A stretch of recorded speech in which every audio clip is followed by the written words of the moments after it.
Chapter 2, Assistant to a Monster. Rosie didn't resort to bloodshed. Bloodshed is fast food for the poor in spirit. Revenge must be as systematic as accounting. She was 27. She had a distinguished degree in neurosurgery, an impeccable reputation, and the manners of a socialite. When a position opened up at Saint Jude's clinic for a junior research fellow and personal assistant to the chief physician, Rosie was the only candidate to pass the rigorous selection process. Old Dr. Anthony Miller had become a decrepit, suspicious old man in his 30 years. His fingers trembled constantly from the onset of Parkinson's disease, and his eyes were filled with a clammy fear of youth and the changing of power. Rosie entered his office not as an enemy, she entered as a lifeline. Dr. Miller, she handed him a cup of lavender tea, judging the temperature perfectly. Exactly 65 degrees. You don't need to sign these reports personally.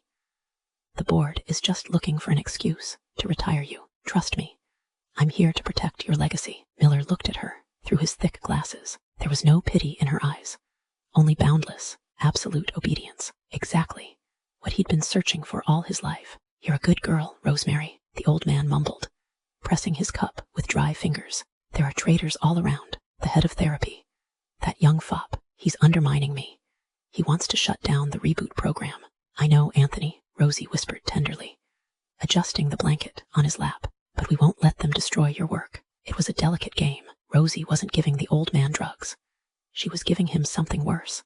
She was feeding his paranoia. Every day, she subtly opened his eyes. She'd drop a word about the head orderly, whispering behind his back with the inspectors. She'd slip in fake reports from doctors in the second ward. She'd discreetly add microscopic doses of stimulants to Miller's tea, inducing delusions of persecution. 3 months later, Miller saw enemies in absolutely every clinic staff member. They're all infected, the old man shouted at a closed meeting, spitting on the glass panels of the hall. The entire medical staff. They want to sell our formula to the competition. What are we going to do, doctor? Rosie asked quietly, standing behind him with a clipboard.